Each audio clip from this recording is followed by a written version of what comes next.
I'm Paul Evans and welcome to Airing Pain, a programme brought to you by Pain Concern, a UK-based charity working to help, support and inform people living with pain and healthcare professionals. This edition's been funded by a grant from the Scottish Government. Now, the Societal Impact of Pain is an international platform with the aims of raising awareness of how pain impacts on our societies, health and economic systems. Their fourth annual event took place in Brussels back in May 2013, and the delegates focused on topics previously agreed in their roadmap of action, one of which was European best practices for the reintegration of chronic pain patients into the workforce. Pain Concern's Christine Johnston attended the event to gain a UK perspective. My name's Neil Betteridge. I'm at the SIP meeting representing my own company, mainly, which is Neil Betteridge Associates, a patient consultancy, but I'm also in the UK the Vice Chair of the Chronic Pain Policy Coalition, which works with most organisations in the UK with an interest in pain, including Pain Concern. I think there's a general lack of awareness amongst, I suppose, society generally and employers specifically, really, a lack of awareness about issues like the importance of early intervention. I think too often there's a kind of stigma associated with pain. People are often reluctant to mention it because it's invisible, it doesn't show often, so sometimes it doesn't get raised with them. And often, by the time people have worked out that they really have to talk about this or do something about it, sometimes the pain has developed so far that it's harder to treat. Whereas all the evidence shows that when there's early intervention, when there's a good employer or a good trade union, or even just when the individual decides to sort of flag it early and take some action, then nearly always there's a much better outcome. And of course, a better outcome is a great thing for the patient, but at the same time it's better for the employer because it means they're less likely to lose that person from the workforce and have to pay to replace them and train somebody else, etc. So if we can get that right, it's a win-win. And what key changes are we talking about at the moment? What is being proposed as the best way to deal with this? I think culturally, all parties need to promote cultures within their workplace which promote prevention and good, honest, open dialogue about it. And I think government have a role to play there by providing support programs so that employers don't have to carry the full burden financially if they want to offer support to an employee who has pain. And I think it's also important that worker participation in programs of that sort is really important, so that management and workers can discuss together the best ways of offering support to people with pain, because after all, it's in their mutual interest to get it right. Often, the best outcomes are arrived at when there's a sense of a kind of holistic assessment taken of the person's condition. Obviously, it will vary. If we know what's causing the condition, such as a form of cancer or a musculoskeletal problem, then often it's just about getting that person to see the right specialist. If the pain is undiagnosed and it's not clear what exactly is causing it, then after some sort of triage and some sort of test to see whether we can get to the bottom of it, often it's best if that person gets to see a specialist in pain services rather than a particular medical specialty. But I think the thing running through all of this is acting early, because it's early intervention which gets the best results in the long term. And if it's too late for early intervention, when we're talking about later rehabilitation programmes, what's being proposed there? Well, I guess it's never too late. There's always something positive that can be done to help. So I think the message really is to patients is don't despair. There's primary prevention, which can stop pain developing in the first place, and there's secondary prevention, which can stop deterioration. So whatever stage the patient is at, there's always something positive that can be done. I think psychologically, knowing for the patient or the employee to know that they have a supportive employer is immensely important. It means they're often more prepared to be open and honest about how their pain is affecting them. And whilst they're getting the most appropriate medical support, their psychological, the sort of biopsychosocial model really needs to really kick in, because it's all too easy to become depressed by your pain. that depression can be worse if you're also pessimistic about your chances in the workplace for the longer term. So getting that kind of social support and the psychological support alongside the more medical and mechanical support, I think is the right package. And if we take this as a starting point, how soon do you think we could hope that these measures could be implemented with the required support at each level? Some places are doing it now. There are some really great examples of best practice. I think the challenge is to really capture that and disseminate it and promote it so that those who aren't delivering to that standard realise that A, that it can be done, and B, if they do it, they're not only going to be doing the right thing, but they'll be saving money in the long term too. And while we're discussing at European level, and that's important, can we talk about the UK model? Because obviously there's differences between Scotland, between England and so on. I think the how that these support measures can be delivered and developed will vary quite rightly between different nations across the UK. But the what it is that we're trying to do, I think is common. It's a common challenge. It's about providing support for people early on so that they don't deteriorate, so that they're better in the long term and the employer is better off in the long term. I'm Jamie O'Hara and I work with Adelphi Real World and the Haemophilia Society in the UK. We've conducted a survey across the 5 main EU countries, looking at 4,000 different patients from both the physician and the patient perspective, and we've been able to develop a holistic burden of illness study so we can gain a better idea into the overall effect that pain is having on society as a whole. And we've found some quite interesting things, that the level of unemployment for those suffering from chronic pain, particularly within the neuropathic parts of it, are only employed up to 40%. So obviously that's hugely different from the 7% average across the normal population. And not only that, we find that quite a large portion, around 20%, in fact have full-time caregivers, which is also again a huge societal perspective, a cost to society. So the consequences are felt by the individual as well as by society as a whole. It's quite far-reaching. Well, yeah, obviously it's because the majority of the caregivers are often partners, friends or volunteers. So obviously these are either not paid at all or subsidised by the state in order to provide this care to the patient. So this represents an opportunity cost, and within our sample of around 4,000 patients, we found that there was over 5,000 lost working days from the caregiver alone. That's before we've even begun to quantify the total lost number of days from the patients themselves, which is even more substantial. And we talk about preventing chronic pain, but how do you reintegrate people into the workplace? What key changes are we talking about? I think it's about strategy. I think the way that we currently assess medical pain care interventions and healthcare interventions with regards to pain is quite narrow, because we look at disease areas individually, whereas pain is by and large a symptom of many different disease areas. So I think the SIP initiative is very good because it calls for an overall strategy across every disease area in order to push the standard of care to support these patients. So particularly the strategy as well as the process indicators that have been developed could be very, very helpful in improving people's lives, and not just the patients, that of the wider society as well. I'm Jacqui Lyttle. I'm an independent commissioning consultant working across the UK, working with CCGs and trust and health boards, trying to improve patient care. Today we've been discussing the reintegration of chronic pain patients into the workplace. So what has the research indicated the main problems are for the patient if they're at work or if they're trying to return to work after a period of being off?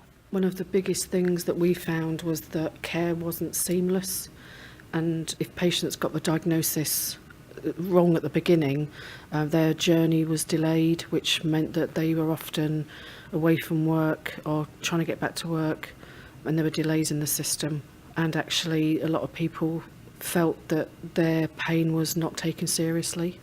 We discovered that there was a real issue with initial diagnosis and appropriate diagnosis, and if patients got on the wrong pathway, they could be referred to the wrong professional, they got stuck in the system, and actually as a consequence of that their condition often deteriorated, which meant they were either off work longer or it was more difficult to get back into work. There's a lot of time loss, there's a lot of delays, there's a lot of waste in the system where people go from their GP to an orthopaedic surgeon, for example, then it's not an orthopaedic problem, it's a gastro problem, so they can get referred on to multi-professionals and they go back into the system, by which time the patient's condition has deteriorated. And obviously there's a massive impact on the individual, but what about the cost to society as a whole? I think that's more far-reaching than people realise. The work that we did, we mapped not just the impact on patients, but on impact in primary care. So the number of times that patient went back to their GP, the times that they accessed secondary care services, but also the time that they were away from work. People were then claiming benefits because they were obviously unable to go to work. So the impact is bigger than people understand, especially in the UK. Especially in England with the changes in the NHS. It costs more when pain's not managed than it does to actually manage it properly. You're one of 5 people who's drafting or has drafted the proposal for action. Can you tell me what this is based on and what key changes it puts forward? We mapped in great detail a number of patients from their initial attendance at the GP practice through to when they and their professionals felt that their pain was adequately controlled. And the things that we discovered, that patients circled the system a number of times, again depending on how the diagnosis happened, whether it was done timely by the right person, whether actually they got the right treatment, the complications.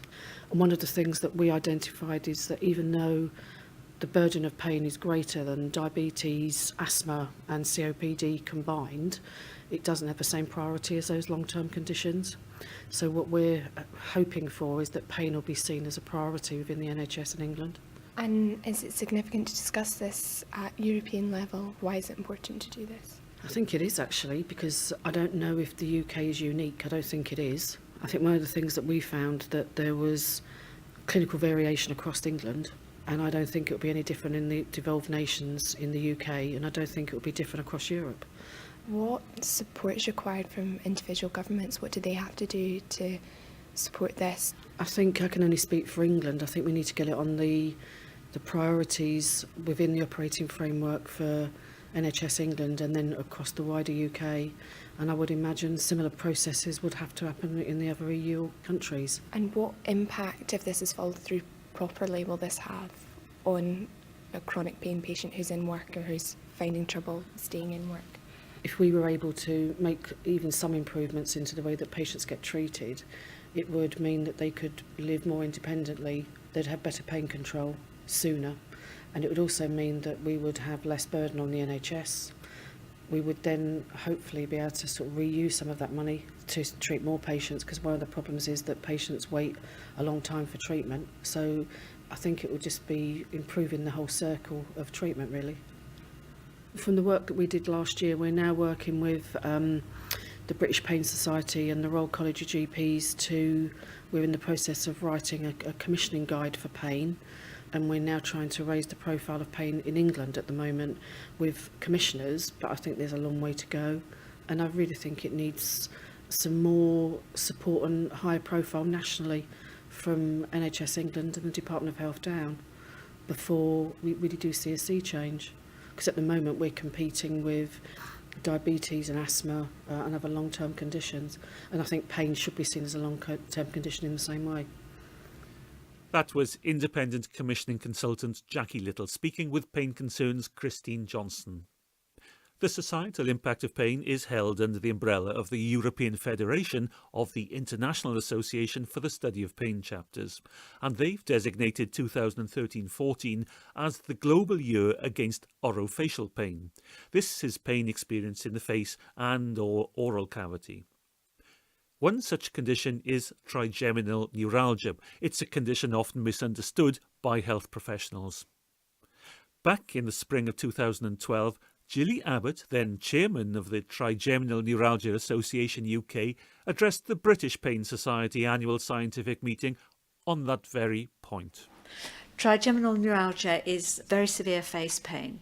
Neuralgia is a nerve pain, and trigeminal refers to the trigeminal nerve, which has 3 branches either side of the face. Let's call it TN from now on. Yes. We've talked about TN before on Airing Pain, but you're here talking to health professionals on how to deal with it. Yes, it's wonderful to have that opportunity. One of our main concerns is trying to raise awareness of TN amongst medical professionals, and it's come to our notice over the years, certainly, that people are not being treated properly. Diagnosis, I'm pleased to say, is quicker than it used to be. People are getting diagnosis much faster than in the past, but quite often they are not being treated effectively. I suppose that's one thing to get the diagnosis done, but in what way aren't they being treated? Quite often GPs don't know very much about the condition. Sadly, some of them don't seem prepared to research it, and they're sometimes not prescribing the right medication. Sometimes if they are prescribing the right medication, they're not telling the patients how to take the drugs. For example, it's normally treated with anticonvulsants, and these must build up in the bloodstream, so they need to be increased very slowly, and if the pain isn't so severe, they can be decreased slowly, but they mustn't be taken like painkillers. You can't just take it when the pain comes along, and patients are not told that, so therefore they're taking the drugs and they're not having any effective pain relief as a result. They're also not told about the side effects, so quite often, because carbamazepine is the main anticonvulsant drug used to treat TN, they're not told that they do quite often have very severe side effects, that you're going to feel dopey, spaced out, may have nausea. It does cause mental confusion in some cases, and because patients aren't told this or warned it in advance, they will stop the drugs and think, I can't take that, I can't function, I'm too zombie-like. So they need to be warned that this is the effect, or could be the effect. So therefore it would be far better if there was a bit more communication between the GP and the patient initially, so that they knew what to expect. Antidepressants are also used to treat TN, and patients aren't told that they're being given antidepressants for pain relief. They say to us, I'm not depressed, or if I am depressed, it's the condition that's making me depressed. I don't want to be given antidepressants. Then it isn't explained to them, and that's the message that we're trying to get across. You have trigeminal neuralgia. Yes. Explain what it's like. It's an electric shock type pain. When it's at its worst, it is like being electrocuted. It's like having a cattle prod in your face. And it is so intense and so excruciating that while you're having an attack of pain, you're completely incapacitated. You can't do anything. You can't speak. You can't think. It just rivets you to the spot. Sometimes it will even bring you to your knees. And unfortunately, it's a progressive condition, so the pain attacks tend to become more frequent. They don't necessarily increase in intensity, they can't really, but they tend to become more frequent. And it's this absolute fear of having another attack of pain that worries people so much. And because they're frightened, they will take whatever action possible to avoid having another attack. It can be triggered by light touch, eating, drinking, talking, smiling, kissing, all these sort of things. So people become very isolated. They won't go out in the wind. Even air conditioning in a shop can set it off. So they don't go out very much. They can't socialise because they can't eat, and they find it embarrassing to try and eat in public. So they withdraw, and they can become very isolated, and that isolation in itself causes depression, loneliness, and more anxiety. So it can be a vicious circle. If they have the right treatment, and if they can talk to other people with the condition and get some help and advice and tips and coping mechanisms, they will fare much better. Tell me what that help involves and what the coping mechanisms are. Above all, what people say when they first contact us is how relieved they are to talk to somebody else who suffers from the condition, to actually someone who really understands their pain and what they're going through. That's a huge relief to them. And being able to talk to somebody who is coping with their life is extremely beneficial. They can see that other people suffer from it. All right, there may not be an effective long-lasting cure. I mean, there are various treatments, but there are ways of dealing with the pain, ways of coping with it, and that gives them hope and encouragement. So that's hugely beneficial. What ways? If people start off with the right medication and first of all get their pain under control, that takes away some of the fear. We can then explain how others of us cope with pain attacks. If you can't drink, you could drink through a straw. You can eat mushy food or put your normal food in a food blender if you're having difficulty eating. We always advise people to talk to their employers, explain the situation. Because it's an invisible condition, employers can sometimes be very unsympathetic.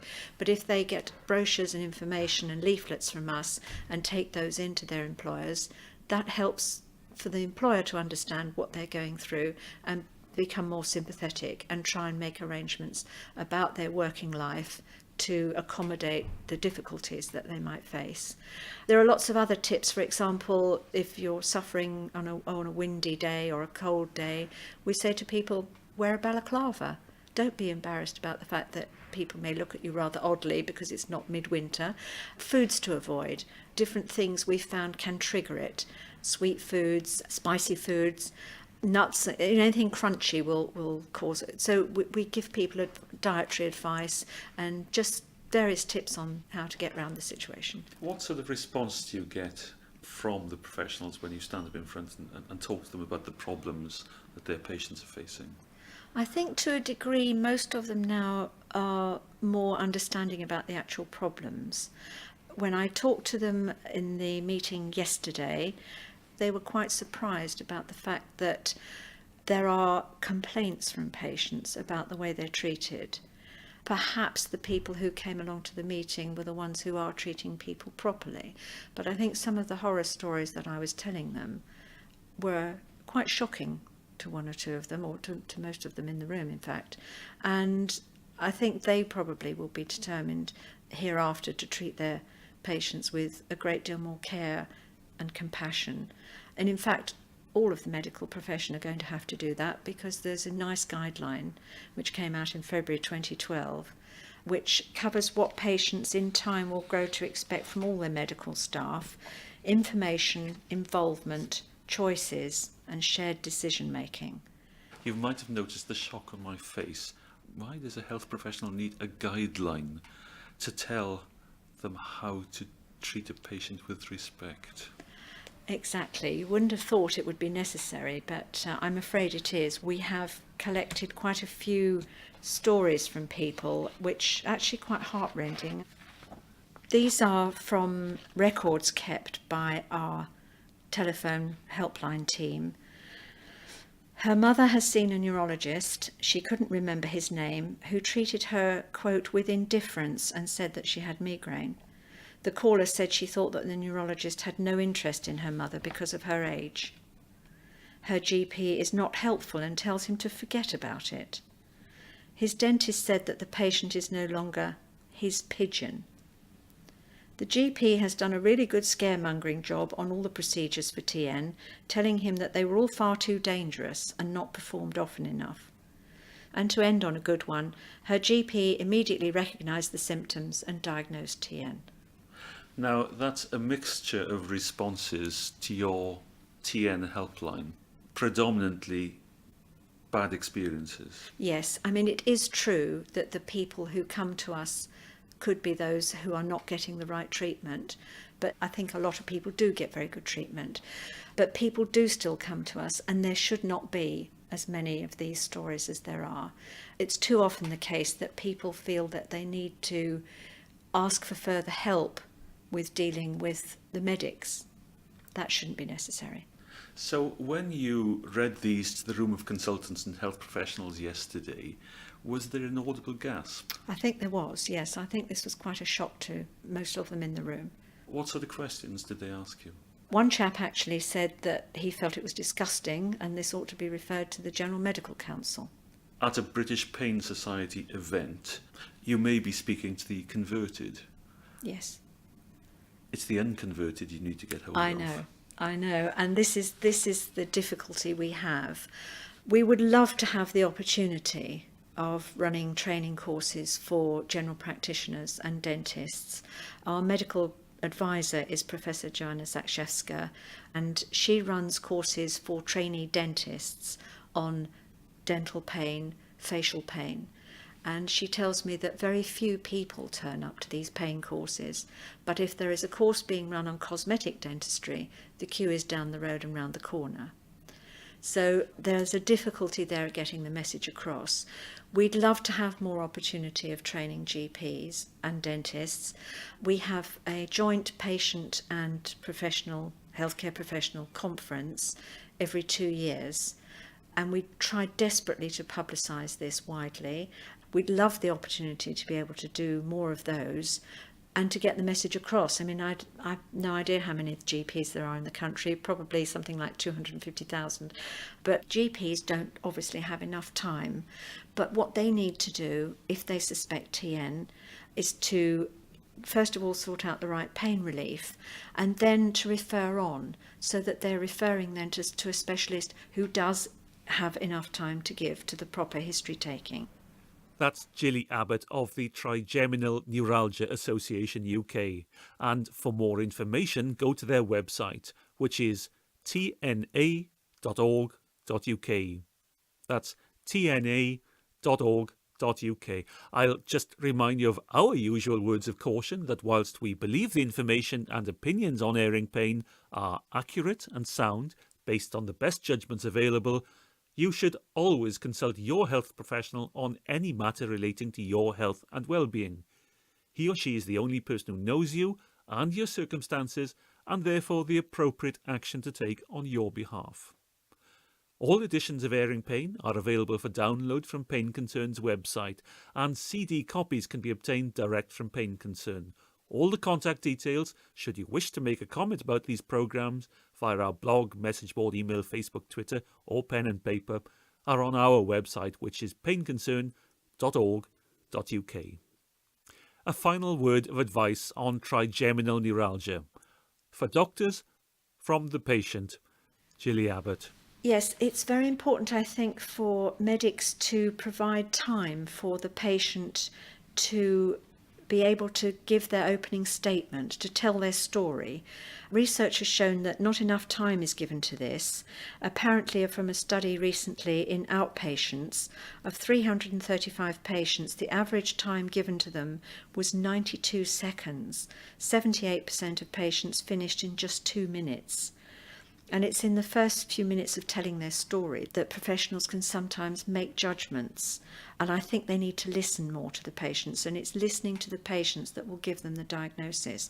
There's no diagnostic test for TN. It's all down to the history taking. So this is what's very, very important. Getting the right diagnosis is crucial, because if they don't get the right diagnosis and the medical treatments are not effective, patients sometimes go on to have surgery.